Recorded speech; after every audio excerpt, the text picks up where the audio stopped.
Welcome back to The Lord and the Rings. This is session 4. This is the first time that I'm recording in a while. I ended up coming down with a little bit of a seasonal bug, and so I had to postpone both the in-person sessions and the online recordings. But I'm back now, feeling a lot better. Hopefully, the last little remnants of the bug don't interfere too much and I don't start coughing too much during this presentation. If that does end up happening, I'm sorry. I'm already not the greatest speaker and still got a little bit of a cough, so I'm kind of doing this on extra hard mode this week, but I hope that I can get through it without too much difficulty.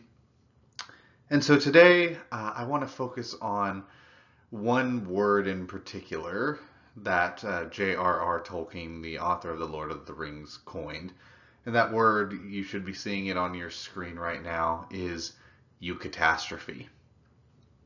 And I've said that word so many times in the past few days that it's starting to lose all meaning for me. But what is the meaning of eucatastrophe? What does it literally mean? Eucatastrophe comes from a combination of three Greek words. Eu, which means good, kata, which means down, and strophe, which means turning. And word 2 and 3, kata and strophe, whenever you put them together, you get our modern English word of catastrophe. Therefore, the literal interpretation of the word eucatastrophe is good catastrophe. Okay, so that's what it means literally, but how is it used? Why did Tolkien coin this word? What is the actual application of it? Well, to find that answer, we need to turn to On Fairy Stories.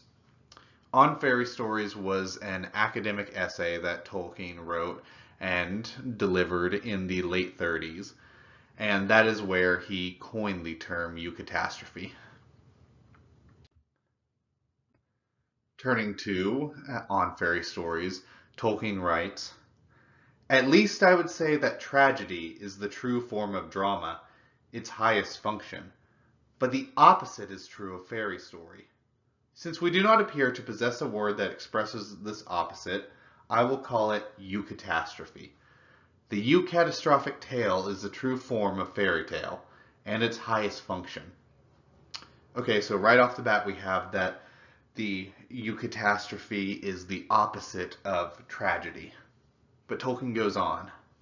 "The consolation of fairy stories, the joy of the happy ending, or more correctly of the good catastrophe, the sudden joyous turn, for there is no true end to any fairy tale." Stop for a second. The sudden joyous turn. That is the eucatastrophe. This joy, which is one of the things which fairy stories can produce supremely well, is not essentially escapist nor fugitive.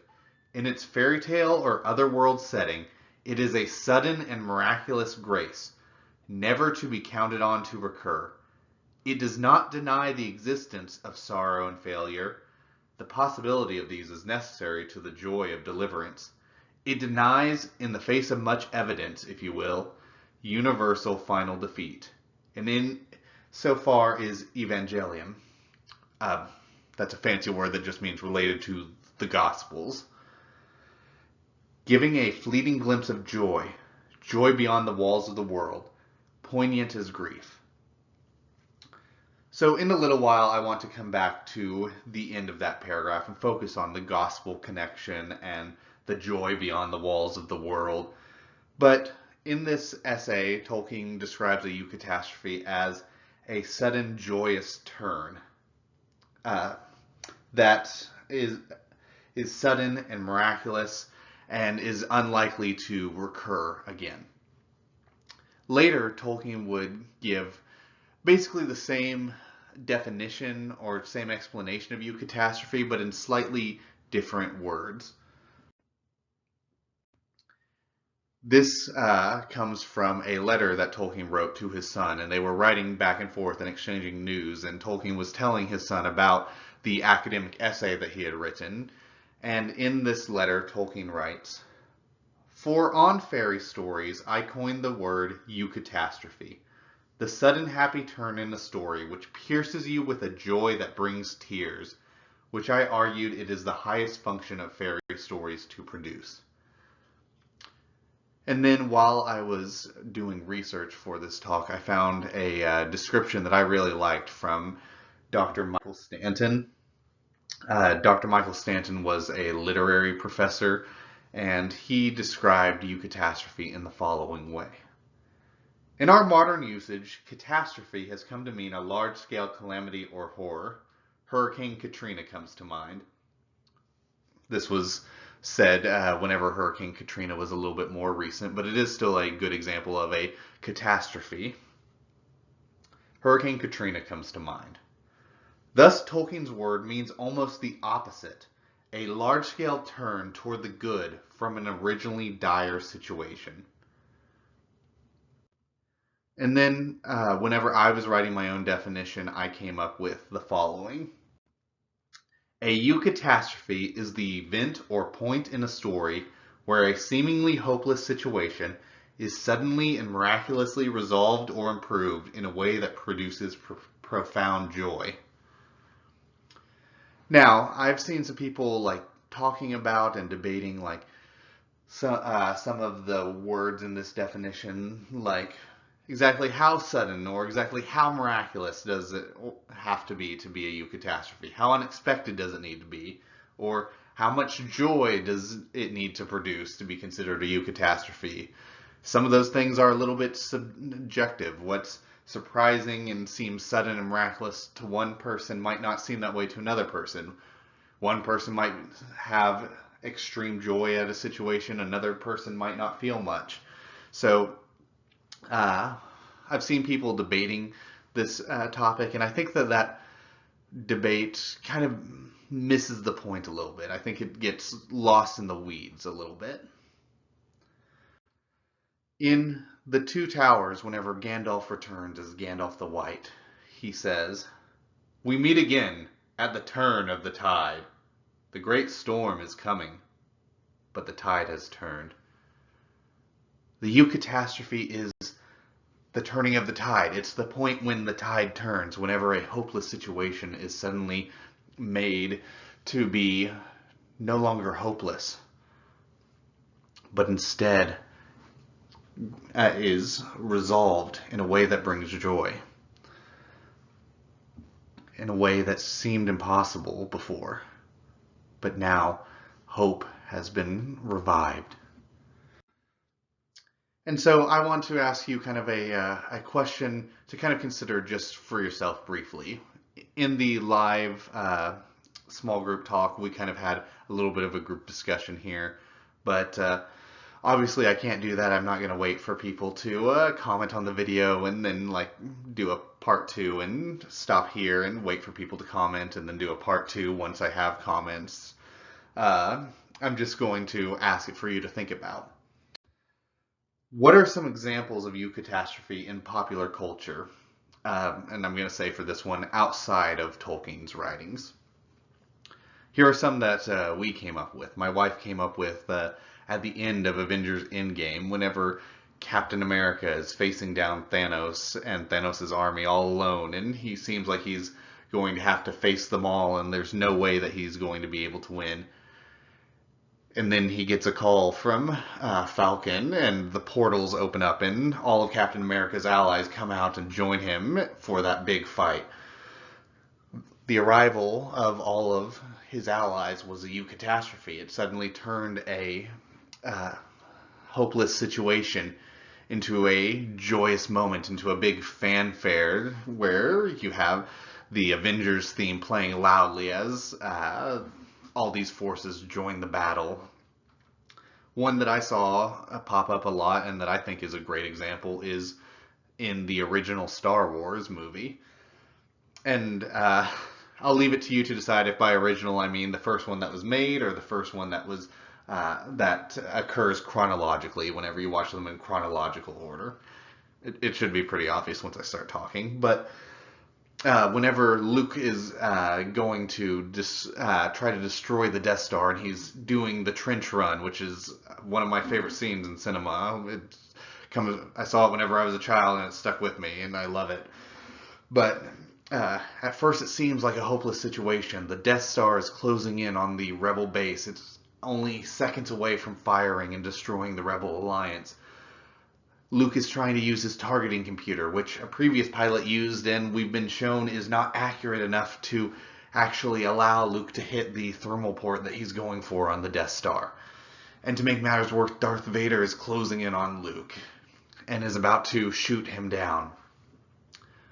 But then the catastrophe comes. Then we hear Obi-Wan's voice telling Luke to use the Force, and Luke shuts off the targeting computer. Then Han Solo arrives unexpectedly and gets Vader off of Luke's back and saves Luke from Vader. And then Luke uses the Force and shoots the torpedo into the thermal port and blows up the Death Star.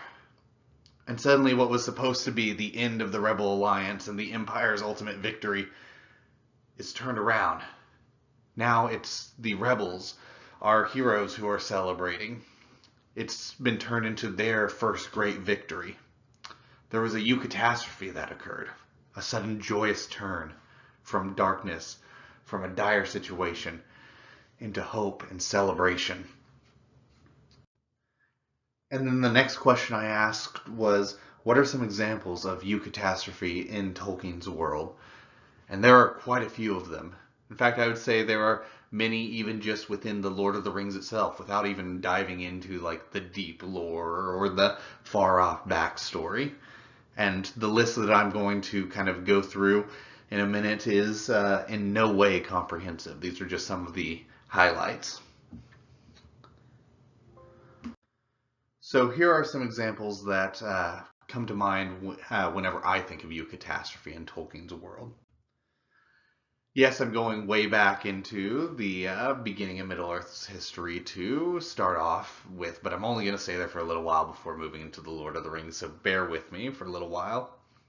We've talked before about how in the early days of Middle-earth, the elves were fighting a war against an evil spirit called Morgoth, and the elves were losing. Morgoth had killed many of them, enslaved a ton of them, and there were just a few settlements of elves who were still living free, and they were vulnerable, and they thought that they were going to be attacked and enslaved like those before them. But then somebody went off into the west and interceded on their behalf and was able to convince the armies of the western continent of Valinor to come to the aid of the elves. And suddenly this army comes and is able to overthrow Morgoth and is able to rescue the elves and free those that are imprisoned and invite them back home if they want to come home. But the elves weren't expecting this rescue. They weren't looking for it. They thought that they were doomed. But the arrival of this army saved them. It freed them from the shadow of Morgoth. And the next example is Eorl the Young. And so we're skipping ahead to a time whenever Gondor has been formed, and now the kings of Gondor have been lost. They're no longer in control. It's the stewards of Gondor who are in control. And Gondor at some point comes under attack. And this is long before the events of the Lord of the Rings. But Gondor comes under attack. And it looks like Gondor is going to fall, that they're not going to be able to repel these attacks. And so the steward and the other leaders of Gondor decide, out of sheer desperation, they're just going to send out messages asking for help. They're going to send it out to anybody who they can. And they don't really believe that anybody's going to respond to them. This is just pure desperation. They're not even sure if their messengers are going to be able to, get past their enemies, or if their messengers are going to be captured by their enemies. But they send out the messages anyway. And the message eventually comes to a young man named Eorl. And Earl was a young man who had just inherited the leadership of his people from his father. And he heard the message, and he decided to lead his warriors to Gondor's aid.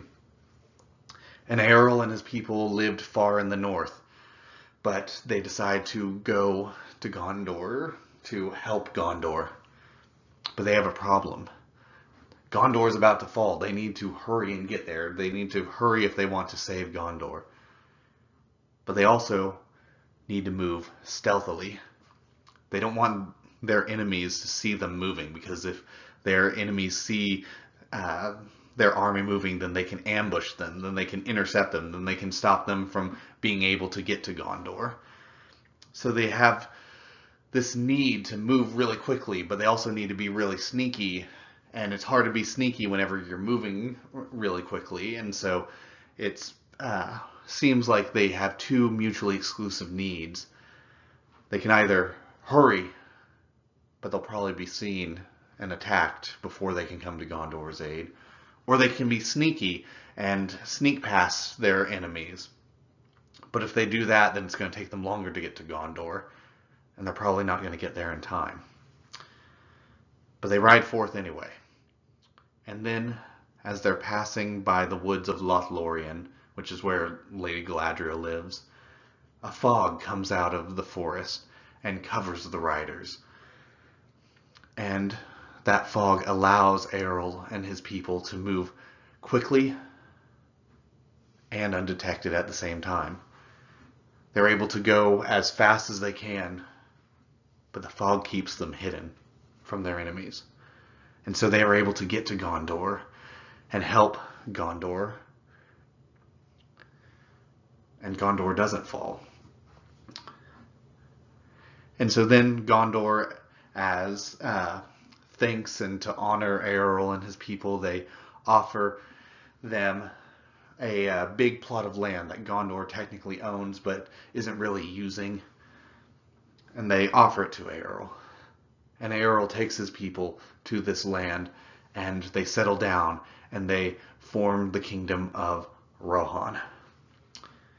And so this is almost a story of a eucatastrophe within a eucatastrophe. It's a eucatastrophe for Gondor because they received aid whenever they really didn't expect to get aid. But there's also a eucatastrophe for Earl. Earl and his people didn't think they were going to be able to balance speed and stealth and get there in time, but also managed to avoid being seen. But then the fog comes out, and it blankets them, and it gives them the opportunity. They weren't expecting that to happen. It was completely a surprise to them.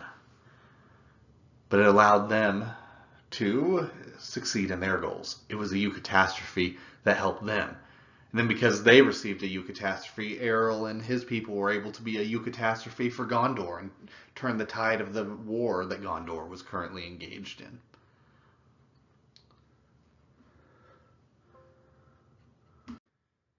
Now let's turn our attention to The Hobbit. At the end of The Hobbit, we have the Battle of Five Armies, in which elves, dwarves, men, and one wizard and one tiny hobbit are fighting a war against wargs and orcs who have come and attacked them. And eventually we get to a point where it looks like the orcs are going to win. They just have too many numbers. But then the elves, men, and dwarves, they get help. Beorn, the shapeshifter who can change between a large man and a giant bear, comes, and the eagles arrive and help give them the reinforcements, the little bit of aid that they need in order to overcome the orcs. And in fact, years later, whenever Tolkien went back to The Hobbit, he said that he went back after he'd kind of given himself some distance, some time, between sitting down and writing it and then going back. And that whenever he did go back, it was this moment, whenever Bilbo sees the eagles arriving to help, that was the moment that made Tolkien himself get the most emotional. Then in The Lord of the Rings itself, we have the arrival of Aragorn to the Battle of the Pelennor Fields. And we have the destruction of the One Ring itself. And so I want to focus a little bit on those final two because I think that they are very good examples of eucatastrophe and of also that feeling of hopelessness and despair turning to sudden joy. And so first let's focus on Aragorn's arrival to the battle near the end of the Return of the King. And so in the book, this part is described from the perspective of Éomer. Carl Urban plays him in the movies. But Éomer is one of the military leaders of the country of Rohan, and he is the next in line for the kingship. His uncle is the king currently whenever they ride off to battle, but Éomer is second in line. And so Éomer and his uncle, the king, they lead their people, the Rohirrim, to battle. And the Rohirrim come in and attack the forces of Mordor that are currently besieging Minas Tirith, the capital of Gondor. And at first things go well for Rohan. The Rohirrim are able to attack the forces of Mordor, and the forces of Mordor weren't ready for that attack on their flank. And so at first things go well. But Mordor has a lot of soldiers on its side. And eventually those soldiers regroup. And they're able to regroup and re-strategize and position themselves in a way to stop the advance of Rohan. And so now, even though the arrival of the Rohirrim was initially a really joyous thing, now the battle is starting to shift. The forces of Mordor just have too many soldiers. They just have too much strength that even with Rohan coming to Gondor's aid, there's still just not enough men to withstand Mordor's attack. And then things get even worse because they see ships coming up the river. Ships that they know are supposed to be aligned with Mordor, are supposed to be allies of Sauron. Tolkien writes, "It was even as the day thus began to turn against Gondor, and their hope wavered, that a new cry went up in the city. 'The Corsairs of Umbar!' men shouted. 'The Corsairs of Umbar! Look, the Corsairs of Umbar are coming! It is the last stroke of doom.' The day's already turning against Gondor. Things are already starting to go bad again. But now they see the ships that belong to the Corsairs of Umbar coming up the river. And this seems like the end. They already didn't seem to have enough men. They already seemed like they were going to lose. But now Gondor and Rohan seem like they are going to be utterly wiped out because Mordor is getting reinforcements.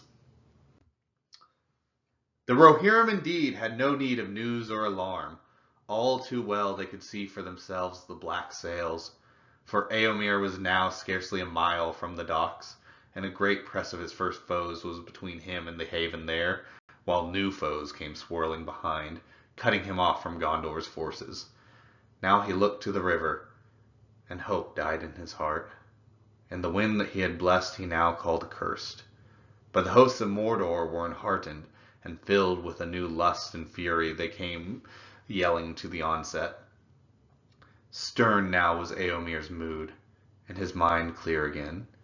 He let blow the horns to rally all men to his banner that could come thither, for he thought to make a great shield wall at the last, and stand and fight there on foot till all fell, and do deeds of song on the fields of Pelennor, though no man should be left in the west to remember him. Things already weren't going well, and now they've gotten even worse. Éomer has lost hope. He doesn't see a way that they can win the battle. He's still going to fight. He's still going to try to make a valiant last stand. But he doesn't see a way of victory. He doesn't see a way of hope. He doesn't see a way that he can get out of this situation. He feels doomed. But then... And lo!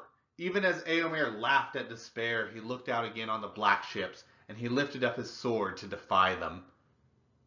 And then wonder took him, and a great joy, And he cast his sword up in the sunlight and sang as he caught it. And all eyes followed his gaze. And behold, upon the foremost ship a great standard broke, and the wind displayed it as she turned towards the docks. There flowered a white tree, and that was for Gondor. Éomer is looking at the ships, and suddenly he realizes the flag that they're flying isn't right. It should belong to the Corsairs of Umbar. They should be flying a flag that is connected to the allies of Sauron and of Mordor. But that's not the flag that the ship is flying. It's flying a flag with a white tree on it. It's flying a flag with the symbol of Gondor on it. The white tree is a symbol of Gondor. The ship isn't filled with enemies like Éomer thought. It's flying the flag of an ally.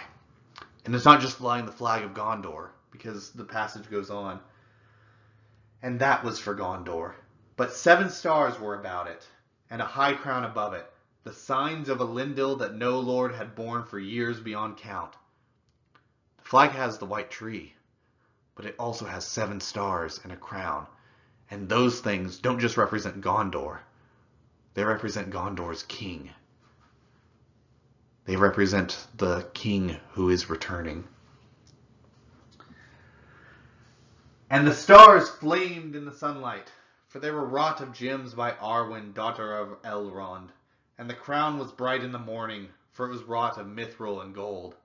Thus came Aragorn, son of Arathorn, out of the paths of the dead, borne upon a wind from the sea to the kingdom of Gondor. And the mirth of the Rohirrim was a torrent of laughter and a flashing of swords. And the joy and wonder of the city was a music of trumpets and a ringing of bells. But the hosts of Mordor were seized with bewilderment, and a great wizardry it seemed to them that their own ships should be filled with their foes, and a black dread fell on them, knowing that the tides of fate had turned against them, and their doom was at hand. So, I really love this passage, like this whole scene of Aragorn returning. I really love it. Like, I have an inability to really show emotion in large groups or online or whatever, but whenever I read this passage in the full context of the book, I get very close to crying. I feel the tears welling up. And I think it's even more powerful if you read the full book in context, because up until this point there's just been this despair, this dread that's just been building and building and building, and then suddenly released. And I love this passage as an example of eucatastrophe. Not only because I love just what is happening, but I think that it so perfectly encapsulates the emotion of what a eucatastrophe is. Éomer had lost hope. He didn't see a way out. He didn't see a way to victory. But then the eucatastrophe happens, and suddenly his despair is turned to joy. So much joy that it overwhelms him, and even on the battlefield, he's so overwhelmed with this overpowering feeling of joy that he has to throw his sword in the air and catch it and sing, just because he has to find a way to let this joy out. And that's what a eucatastrophe is. It's a sudden turn that pierces you with joy, a joy that brings tears. We have another eucatastrophe a little while later, whenever the One Ring is destroyed. And so, Frodo and Sam have managed to get the ring all the way to Mount Doom. But then disaster strikes. 2 things happen almost simultaneously. The ring finally overwhelms Frodo. He's been fighting it and resisting it this whole time, and it's been gnawing at his mind and at his will. And it's finally won. Frodo's strength finally gives out, and he claims the ring for himself. And then Gollum attacks, and he bites off Frodo's finger and takes the ring for himself. Now these 2 things on their own should have been disastrous. Frodo claiming the ring should have been a disaster. Gollum stealing the ring should have been a regular catastrophe. But the way in which they happen, the fact that they happen together, and the fact that they happen where they happen changes it. They're fighting over the ring right at the edge of the cracks of doom, the fires that they need to throw it into. And it's only because Gollum attacks Frodo and tries to steal the ring that the ring ends up falling into the mountain, ends up being destroyed. And so these two things that should have been terrible on their own combine in such a way where they produce a good result, a eucatastrophic result. And it's a eucatastrophe for Aragorn and Gandalf and all the people who have followed them and are currently trying to distract Sauron and his forces, because they are suddenly saved. But on a personal level, it's also a eucatastrophe for Frodo and Sam. "Well, this is the end, Sam Gamgee," said a voice by his side. And there was Frodo, pale and worn, and yet himself again.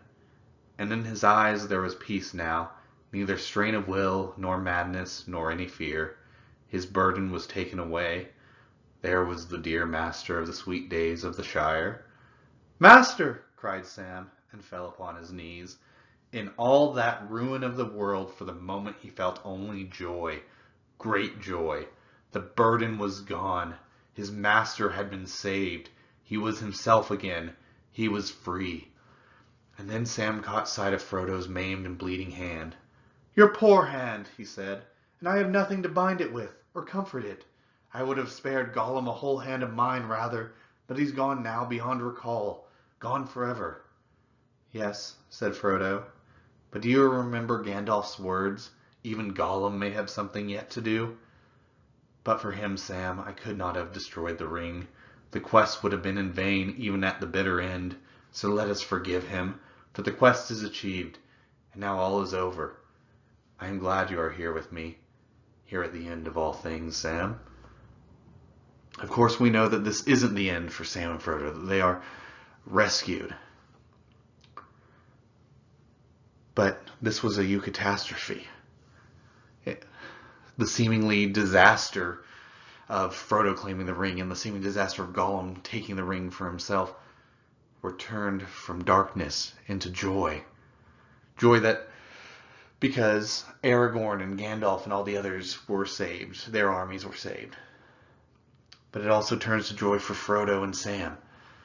Now we know that Frodo isn't completely healed. He's going to carry the scars and the trauma that he's experienced with him. But for the moment, he's become himself again. The burden is no longer actively harming him. And Sam, whenever he sees this, he sees joy, great joy, even as it seems like disaster is all around them. Joy. Sudden turning of a dire situation into joy that brings tears. Eucatastrophe.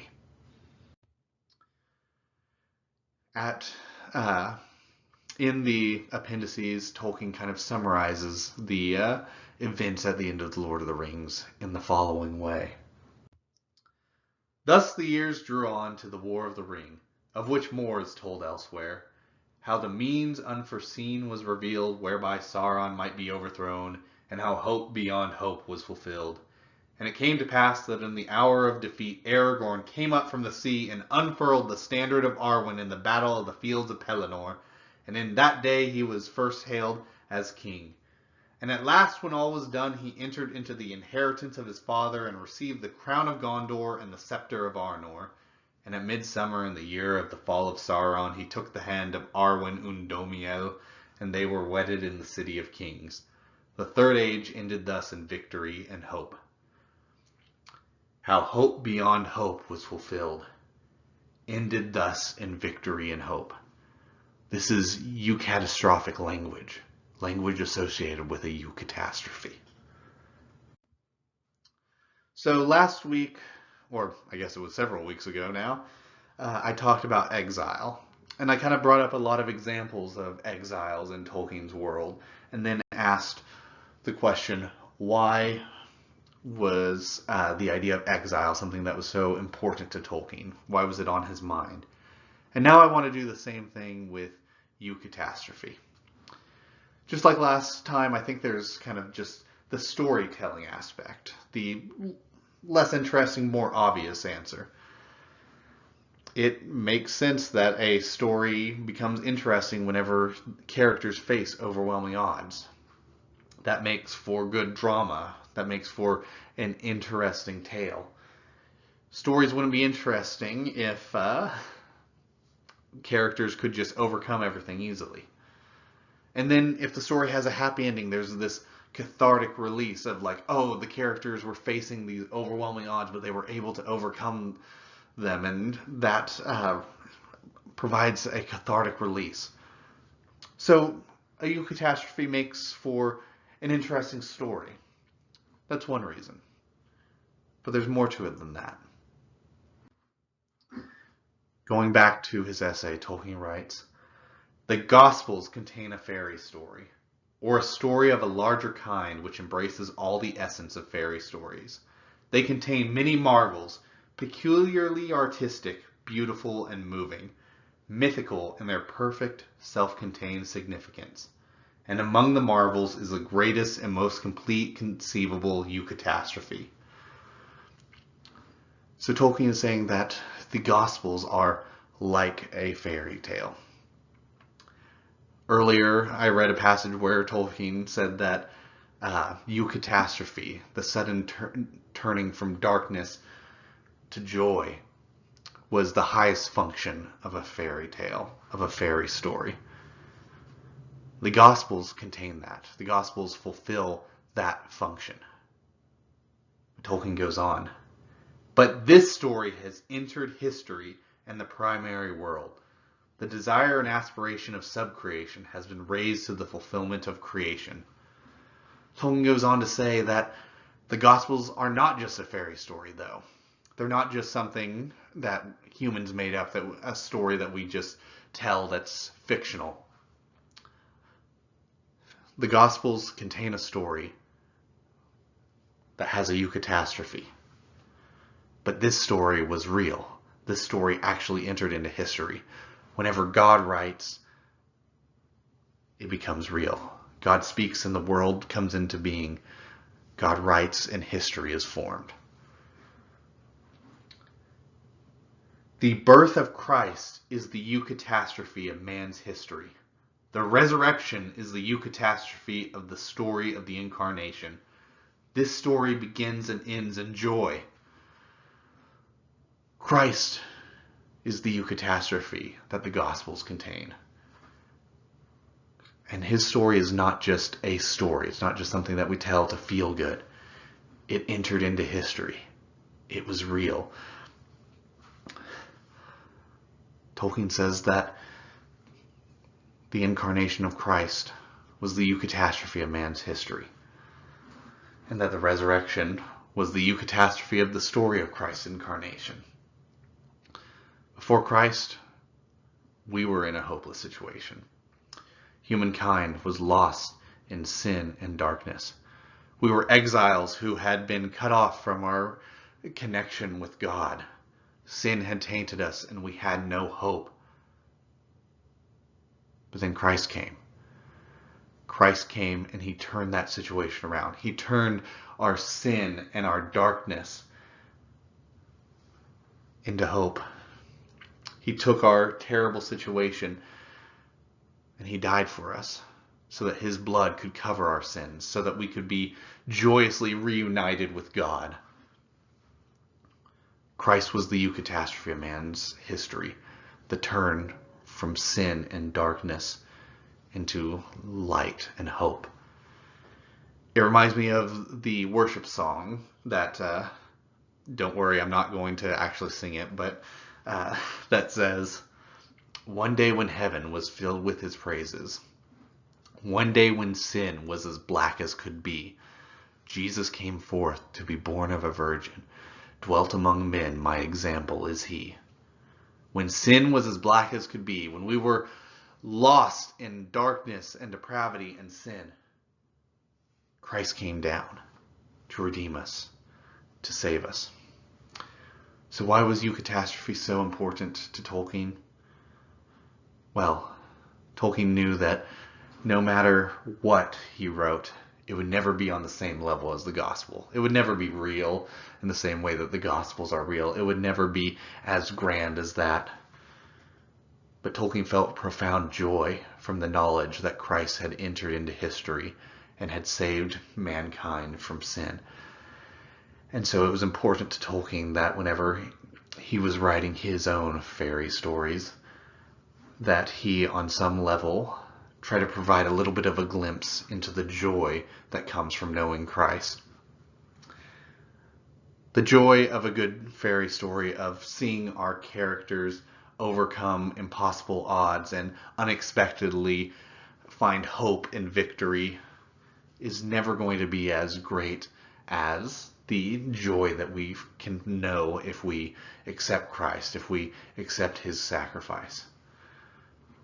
But Tolkien tried, in his own tiny little way, to give a reflection of that joy, a small, miniature little imitation of it. That's why eucatastrophe was so important to him in his stories.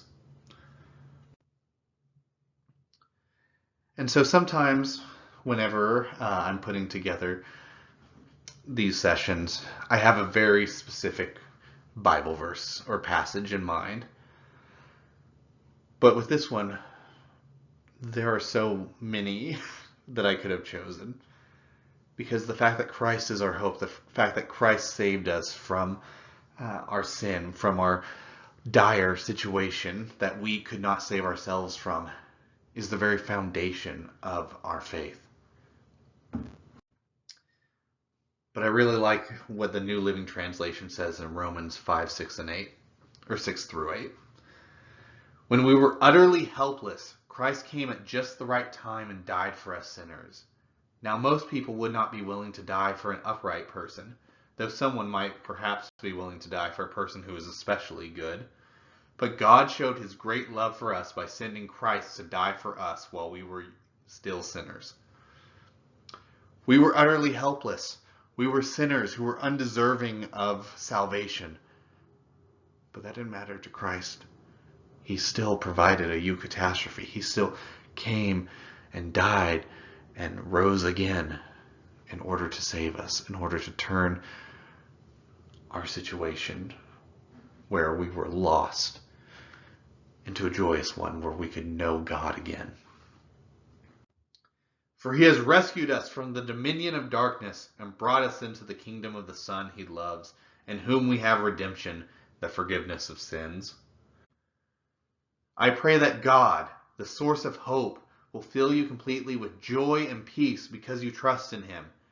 Then you will overflow with confident hope through the power of the Holy Spirit. God, Christ Jesus, is the source of hope. He is the ultimate eucatastrophe. And so, at the beginning, of the first session, I kind of brought up the idea of why Tolkien. And I brought up the Chronicles of Narnia. And I love the Chronicles of Narnia.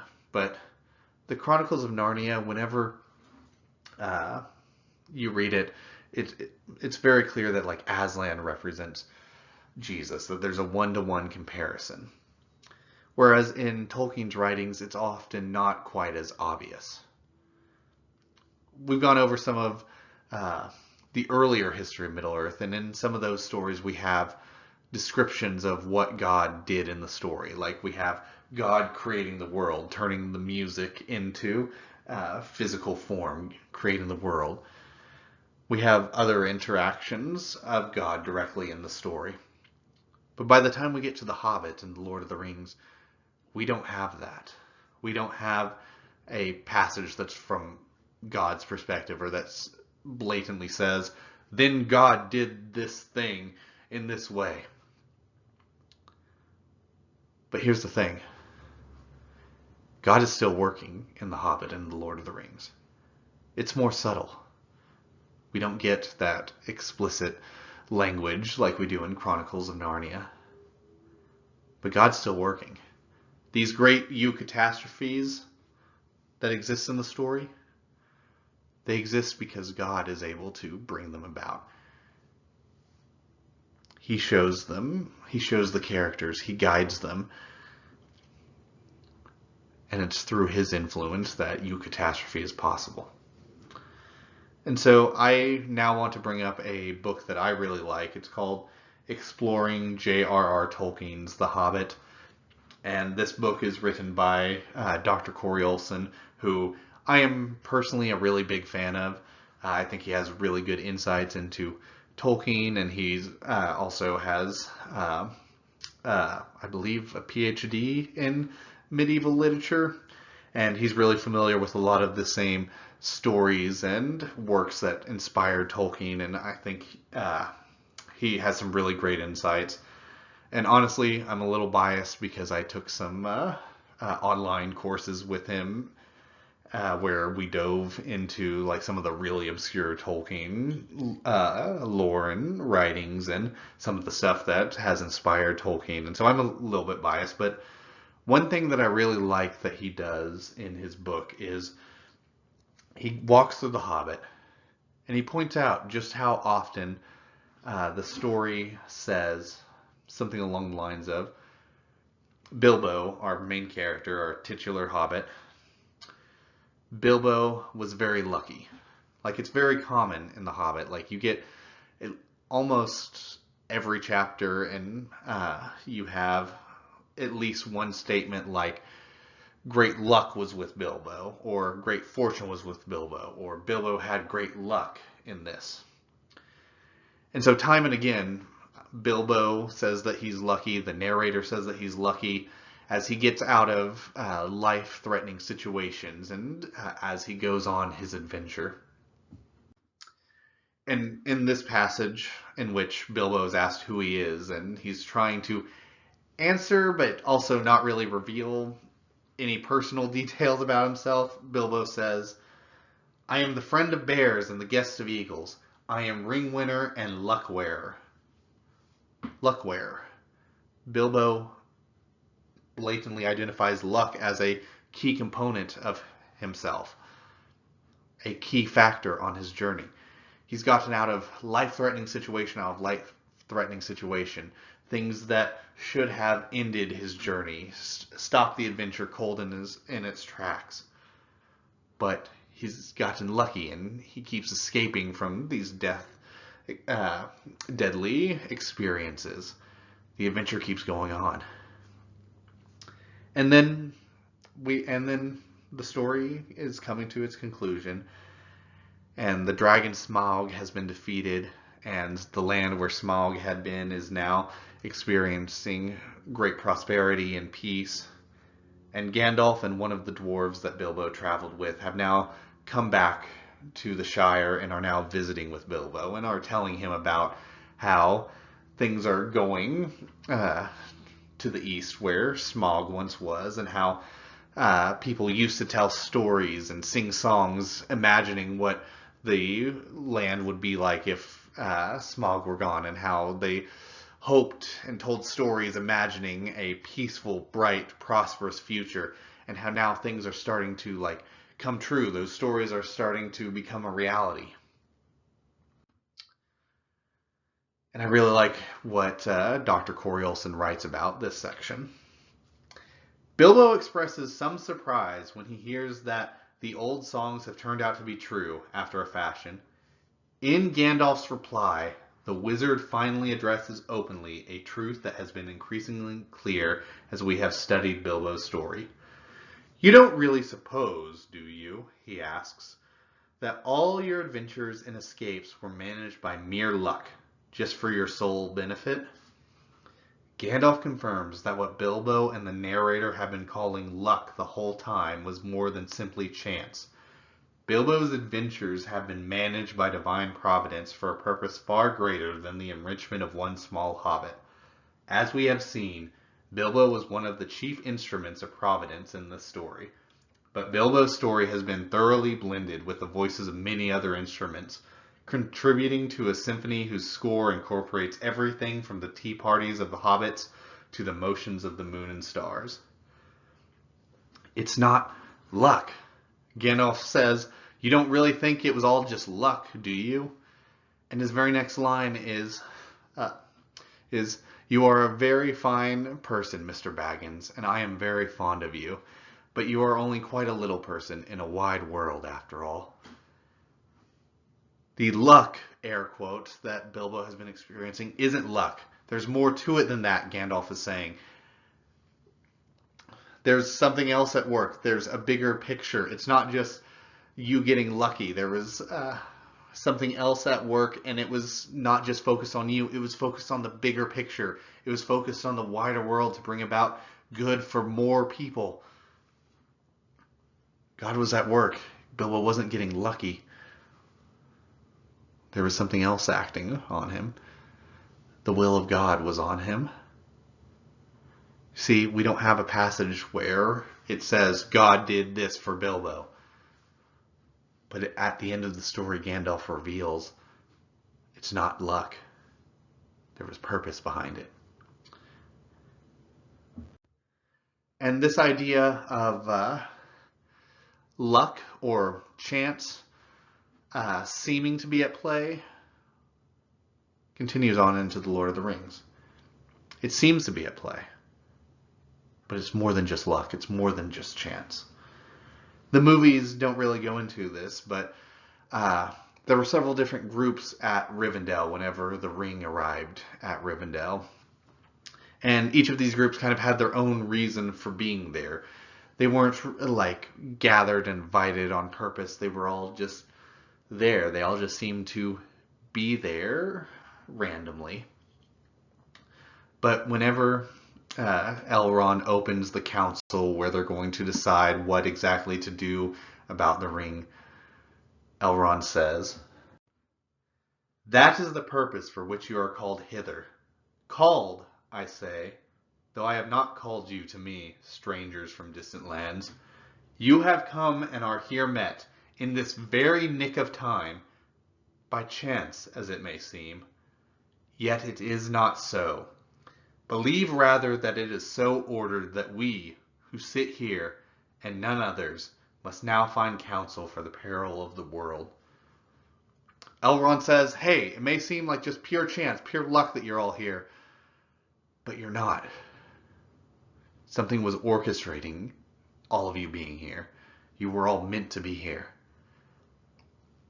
Again, we don't have God drew all these people to Rivendell explicitly written out, but it's there. By chance as it may seem, yet it is not so. God is working. He's subtly working through the story to bring about good outcomes. In fact, I cut this part from the section for time, but Tolkien would sometimes write the word chance hyphen meeting. And he described a chance meeting as being an instance where two characters they run into each other, and at first it just seems like random chance that they happen to meet. But those two characters needed to meet. There was a larger purpose. Their meeting ends up resulting in something good for a large number of people. And it seems like chance at first, but then looking back, it's not a chance space meeting. It's a chance hyphen meeting. And a chance hyphen meeting is a meeting that seemed like it was just pure luck. But it was actually the work of God to bring those people together. So perhaps most explicitly, we have a reference to a greater power whenever Gandalf is talking to Frodo about the One Ring and about Bilbo finding it. And here we have some really nice artwork that I really like from Alan Lee on the left of Gandalf and Bilbo and Frodo talking. And then on the right we have Bilbo finding the ring. But Gandalf says, "It was the strangest event in the whole history of the ring so far. Bilbo's arrival just at that time, and putting his hand on it, blindly in the dark. There was more than one power at work, Frodo. The ring was trying to get back to its master. It abandoned Gollum. only to be picked up by the most unlikely person imaginable, Bilbo of the Shire. Behind that there is something else at work, beyond any design of the ring maker. I can put it no plainer than by saying that Bilbo was meant to find the ring, and not by its master, in which case you also were meant to have it. And that may be an encouraging thought. God is at work. It might seem random that Bilbo just happened to find the ring, but there was a greater purpose at work. It wasn't Sauron's plan. It wasn't the ring's plan. It was part of the plan of someone larger than them. It was part of God's plan.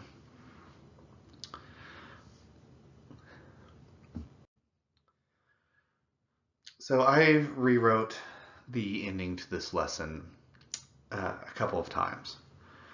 Originally, I was going to ask for people to think about their past. Last week I talked a little bit about exile, or maybe more than a little bit. But one of the key ideas that I hope I somehow managed to state somewhat clearly is the idea that we have the past, the present, and the future. And all three deserve to be focused on. But we have to find the right balance between looking at each of them, because if we ignore any of them, we can get into trouble. If we ignore the past, then we forget why we need God. And we forget all the times that God has been faithful to us in the past. Without looking at the past and remembering what God has done for us, we can forget why we can trust Him moving forward. So it's important to remember the past. It's important to focus on the present. If we forget to focus on the present, if we get too caught up in looking way ahead to the full kingdom of God, then we can miss opportunities to show the love of God in our world today. We can miss opportunities to grow. I really liked a message that our pastor delivered back in December, in which he said that sometimes we can be so eager to move on to the next stage of life that we miss out on what God's trying to do in this current stage. So we can't ignore the present. But we also can't ignore the future, because we need to remember that Christ's kingdom is coming. And we need to remember and focus on that so we know how to align our lives with that future kingdom. And so that we have hope in our dark times, because we know that something good is coming. And so initially I was going to say, as part of remembering the past, I was going to encourage people to look for personal eucatastrophes in their own lives. Personally, I feel like I've experienced eucatastrophes. Mine don't involve somebody coming to with an army to help me fight a gigantic world-changing battle. And they certainly don't involve somebody jumping on me and biting off my finger while fighting over a piece of mystical jewelry. But there are times that I can look back on and say, oh, at the time I didn't see it, but with the benefit of hindsight, I see God working to turn my personal situation from darkness into joy. There's, of course, the big one, the eucatastrophe of man's history, the arrival of Christ and His birth, death, and resurrection that gives me hope for the future, that gives me hope to be saved from sin. But there are also smaller ones. People that Christ has brought into my life at just the right time and in just the right way to help save me from my own despair, my own darkness, and turn me closer to Him. And so initially I was going to say that we should focus on those past experiences, try to find eucatastrophes in our own lives so that we can remember the good that God has done and that we can trust Him to help us. And I still think that that's something good to do. I would still encourage you to do that. But then I thought, I don't know who's listening to this. I don't know if anybody's listening to this. I don't know if anybody's listening to this, what they are going through in their personal lives. I don't know how happy and satisfied with their life they are. I don't know what difficulties have been weighing them down recently. You might not be in a position where you can look back and see catastrophes.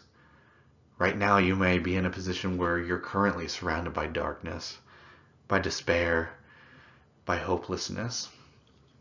You might be in a position where you can't look forward or you can't look backwards for catastrophes because you're in a situation where you currently need one. And so I want to focus on that idea to end today. And I want you to know that if you are in that position, you're not alone. Christ will be there for you, and you can reach out to other people who can care about you. Get in contact with somebody. Get in contact with me. Get in contact with somebody from my church, the Bridge Bricktown. I'll put contact details below. But we will try to be there for you as a community to help you through whatever you're going through. But to kind of explore that little idea, I want to read one more passage from The Lord of the Rings. And this comes from a point in the story whenever Sam and Frodo are climbing the stairs carved into the mountains of Mordor, and they're about to cross into the land of Mordor, and they're talking about how desolate and hopeless and dead this land seems. And Sam says, "And we shouldn't be here at all if we'd known more about it before we started. But I suppose it's often that way. The brave things in the old tales and songs, Mr. Frodo, adventures as I used to call them, I used to think that they were things the wonderful folk of the stories went out and looked for, because they wanted them, because they were exciting and life was a bit dull, a kind of a sport, as you might say. But that's not the way of it with the tales that really mattered, or the ones that stay in the mind. Folk seem to have been just landed in them, usually. Their paths were laid that way, as you put it." Stop. Most of the time, practically all of the time, whenever we have difficulties in life, they seem to come upon us out of nowhere, or maybe they're the results of our own actions, but we didn't take those actions because we wanted the bad consequences. Like, I don't think very many people sit down and think, "Oh, I need some difficulty in my life. I need just a little bit more despair to make life interesting." Most of the time when bad things happen to us, they're either outside of our control or they were things that were in our control that we didn't intend to happen. We don't go out looking for bad things, for difficulties. They find us easily enough on their own. But I expect they had lots of chances, like us, of turning back. Only they didn't. And if they had, we shouldn't know, because they'd have been forgotten. We hear about those that just went on, and not all to a good end, mind you. At least not to what folk inside a story and not outside it call a good end. You know, coming home and finding things all right, though not quite the same, like old Mr. Bilbo. But those aren't always the best tales to hear, though they may be the best tales to get landed in. I wonder what sort of a tale we've fallen into." "I wonder," said Frodo, "but I don't know. And that's the way of a real tale. Take anyone that you're fond of. You may know, or guess, what kind of a tale it is, happy ending or sad ending, but the people in it don't know, and you don't want them to." As Christians, we believe that Christ has saved us, and that one day, whether it comes from Christ's return or from our death and our souls going to heaven, that we're going to have a happy end. Like, we believe that, in our heads we know that. But it can be really hard to remember that whenever we're in the middle of darkness. It can be really hard whenever despair is crashing upon us to remember the promises of God. And here's the thing. we might have, sometimes it's hard to tell whether this life, our life on earth, what kind of story it's going to be, whether our life on earth is going to be one with a happy ending or a sad ending, or whether there's hope. Sometimes we can feel like, oh, the hope exists in the next life, but not in this one. This life has a sad ending. We can be overwhelmed by despair and sadness. And whenever we're in the darkness, it can be hard to remember the promises of God. And so next week I'm going to talk a little bit more about the idea of us being surrounded by darkness, and whenever we don't feel like there's hope, whenever we feel lost and alone, and we feel like we're in hopeless situations. But for right now, I would just like to encourage you, if you are in that situation, one, try to reach out to some people around you, and try to reach out to God. We've been promised a happy ending, but it can be very hard to know whenever we're in the middle of a story, whenever we're in the middle of our lives, to know if this chapter of our lives or this section of our lives is going to have a happy ending or a sad ending. But God knows. And God has already provided us the biggest eucatastrophe possible. But He can still provide you a eucatastrophe. So this is a little embarrassing, but I'm going to admit it. I've wanted to be a writer for most of my life. And normally what happens is I'll sit down and I'll start writing a story, and I'll get a couple chapters in and I'll be like, oh, that's terrible. That's terrible. I need to abandon this. I don't need to waste my time working on something that I'm not good at. And so I'll abandon it. And then I'll get another idea, and then I'll sit down and start trying a new story, and then I'll abandon that. And it's this bad cycle. But one thing that I really appreciate about my interest in writing is that I gotta be careful that I don't accidentally go into blasphemy, but I think that it has given me the tiniest little glimpse into how God's mind works, or how great He is. And it's done so in kind of the following two ways. One, like, God is not contained the same way that we are. And whenever I sit down to write, I am not contained the same way that my characters are.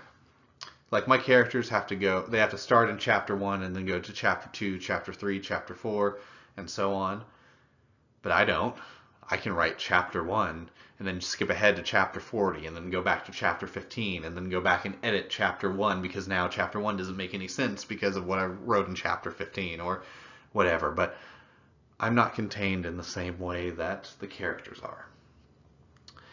And what's more, I can be mean to my characters. Like, I can put them through really difficult situations. And here's the thing. Most of the times the characters that I put through the toughest situations are not the characters that I hate. They're not my least favorite characters. Usually it's the opposite. Usually it's the characters that I care most about, that I feel like I have the strongest connection to, that I put through the toughest situations. And some of those characters are eventually going to reach a point in their life where they're going to look back and they're going to be able to look at the times that they've suffered and be like, okay, that was a bad situation, but now I see that some good came out of it. And then there are times whenever characters aren't going to get that. They're not going to be able to see why I put them through these tough situations, why they had to suffer, how their pain served the broader story. But I know I'm not putting them through pain for no reason. I see the grand plan. And here's the thing, I'm a crappy writer.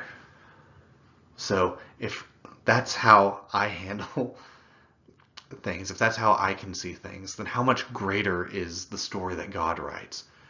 And the story that He writes is the story of the world, the story that we are living through. We're the characters in that story. And oftentimes, we don't understand why we're suffering. We don't see the big picture. But God does. And so, once again, just to end, if you are currently in darkness, if you currently feel like you don't know if this point in your life has a happy ending or a sad ending, one, reach out to God and reach out to those around you. Like I said, I'm going to try to put the contact information for our church in the description down below. But secondly, know that God still cares. He sees the bigger picture. And he can bring a eucatastrophe to you. He can bring a sudden joyous turn from a dire situation.